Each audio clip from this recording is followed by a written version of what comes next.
আসসালামু আলাইকুম সুপ্রিয় দর্শক, কেমন আছেন সবাই? আশা করছি ভালো আছেন। আমিও আলহামদুলিল্লাহ খুব ভালো আছি। আমি আজকে আপনাদেরকে তৈরি করে দেখাবো লাচ্চা সেমাই। আর এই লাচ্চা সেমাইটা যদি আমার রেসিপি ফলো করে তৈরি করেন, দেখবেন এর টেস্টটা অসম্ভব মজার হবে। তো লাচ্চা সেমাইটা তৈরি করার জন্য এখানে নিচ্ছি 2 চা চামচ ঘি। ঘিটা একটু মেল্ট হয়ে আসলে এখানে দিয়ে দিব আমি বাদাম। এই বাদামগুলো প্রথমে ভেজে নিব। এখানে আমি কাজু বাদাম, কাঠবাদাম এবং পেস্তা বাদাম 3টা বাদাম একসাথে মিলিয়ে একটু কেটে নিয়েছি। তারপর 1 টেবিল চামচ এখানে দিয়ে দিলাম।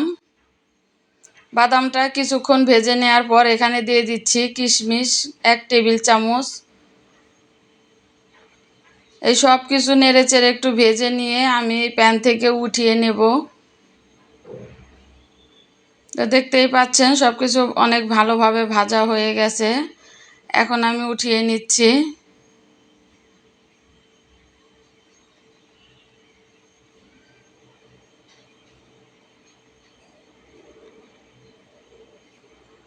এই প্যানে আমি দিয়ে দিব দুধ।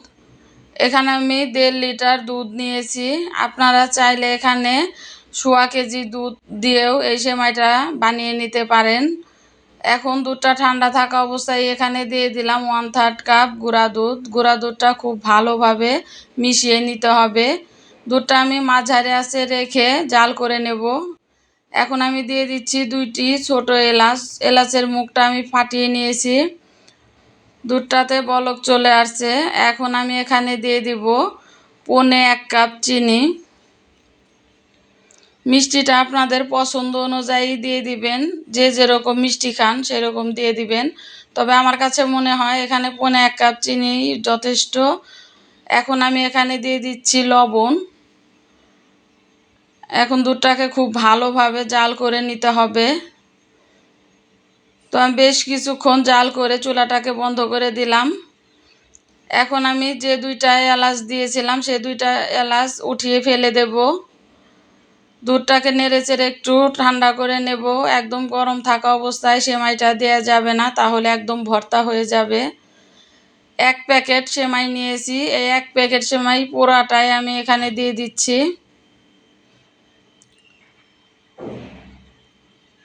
সেমাইটাকে একটু সমান করে নেব। এখন আমি সেই জাল করা দুধটা এই সেমাইয়ের ভিতরে দিয়ে দিব।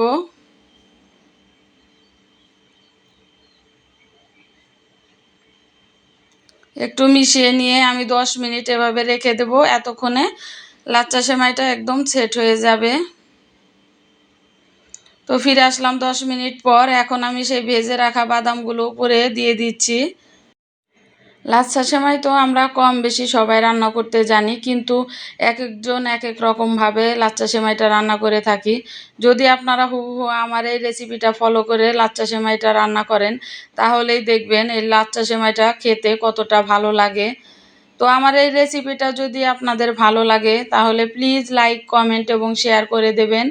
আর যারা আমার চ্যানেলে একদমই নতুন, এখনও সাবস্ক্রাইব করেননি, তারা প্লিজ আমার চ্যানেলটিকে সাবস্ক্রাইব করে আমাকে সাপোর্ট করবেন। দেখতেই পাচ্ছেন আমার সেমাইটা কতটা পারফেক্ট হয়েছে। সেমাইটা একদম গলেও যায়নি, আবার দুধটাও কিন্তু একদম পারফেক্ট হয়েছে। কমও হয়নি, বেশিও হয়নি। তো আপনারা অবশ্যই এই সেমাইটা বাসায় ট্রাই করবেন। আজকের মতো এখানেই বিদায় নিচ্ছি। সবাই খুব ভালো থাকবেন আর আমার জন্য দোয়া করবেন। আল্লাহ হাফেজ।